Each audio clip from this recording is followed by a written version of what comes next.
Okay, so we'll look at Mirror's Edge Catalyst, the closed beta, at 21:9 and its 21:9 support. So as it turns out, I did manage to get into the closed beta. I didn't get notified until yesterday afternoon, so I was starting to think that I wouldn't be able to cover this, but thank God I got in, because I got to play the best 21:9 supported game released in ages. Well, at least it's beta. DICE has absolutely bucked the recent, depressing trend of games failing to support ultra-wide aspect ratios, and it's a lovely thing. So when you load up the beta, you're instantly greeted with an intro set of storylines displayed center screen, with the background of the screen whited out. Thankfully, the entire screen is whited out, not just the 16:9 portion. And on this point, pre-rendered cutscenes, something again that happens immediately on first time loading up. They are 16:9, but the side pillar boxes are white instead of the extremely traditional black. And this approach of choosing a white background over black means even when pre-rendered cutscenes are playing in their 16:9 area, for some reason they just feel less frustrating. The world being dominated primarily in the colour white lends itself to having white pillar boxes rather than black, and so I must thank DICE for this choice, as I'm sure it wasn't just a lucky coincidence. Additionally, there are a second type of cutscene which are rendered in-game, and so thankfully these are 21:9, and to top things off, they included the support for any FOV setting. So when you transition from running into one of these cutscenes, you don't notice except for the fact that you've lost control of Faith. Well, besides our head movement. Everything on screen just transitions beautifully neatly. Again, no 16:9 limitations to anything here. Gameplay has full ultra-wide support, with the screen correctly showing off more of the world on the sides. And to boost this even further, there is a robust FOV slider that will exceed anyone's needs, allowing for the perfect first-person experience. The HUD correctly shifts to the sides of the screen, and it's unbelievably minimal, so this just allows it to continue being visible, but thoroughly out of the way so you can focus on the world that you're running in. And there is a brief moment at the start where you're given the beat chip thing that actually gives you this heads up display, and whilst it is being set up and not working, which is explained in the game, there are a load of screen elements present and all of them shift to the sides of the screen. And what I really love about this is you actually never normally get that view, and I doubt you're ever going to see it again past the 30 seconds it's on screen.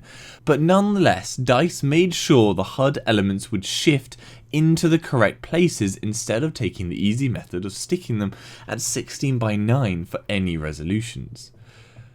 The in-game menus shift the red menu items to the left of the screen and fill the entire rest of the screen with a whiteout effect. No 16:9 botch job here. And this applies across the board of menu items, with the leveling up ability selection screen where the white menu section appears on the right of the screen. The map uses the entire screen real estate. If you pull up the legend, that too shifts out of the way to the edge of the screen, and essentially it's perfectly working at 21:9. Performance-wise, things are very good. Obviously the game isn't the most graphically demanding, but I was able to run at 3440 by 1440 at the preset medium settings option on a GTX 980 Ti and get an FPS range between 60 and 96. I don't believe I ever dropped below 60, thankfully. And yes, whilst that seems like a huge FPS range to fluctuate within, 60 to 95, at 1440p that is just to be expected, and I'm sure further performance gains will come from the full release. The graphics options are pretty solid. It's not the most extensive list, for example anti-aliasing is missing, but it does the job, and the settings do, in my experience, have a noticeable impact on FPS when you drop them down. I did actually find it ran better in full screen than windowed, which was rather strange.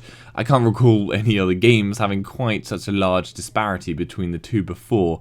Maybe just a one-off for myself, but something to possibly watch out for. There is some clipping through objects on the extremities of the screen when pressed against them, but it's rare, and really these only happen in in-game cutscenes. When running about, you rarely find yourself so close to other objects. That said, I did find a variant of this where Faith's shoulders kind of disappear, so there is a gap between her arms and body. It's a bit weird, but I'm guessing this is both thanks to the ultra-wide view and having a high FOV setting. And really it's only an issue when ziplining. Finally, loading screens are zoomed 16:9 images, but it's lovely having them filling the screen. The minimal on-screen elements are stuck in the 16:9 places, but yeah, it's just far better than having any pillar boxing. So I think that covers the ultra-wide support, and if you want to hear my thoughts on playing the beta at 21:9, check out my video on it linked on screen now or in the description, or just check the channel page. I hope that gives you some information on how the game runs at 21:9. Give this video a like if you found it helpful, and subscribe for future info.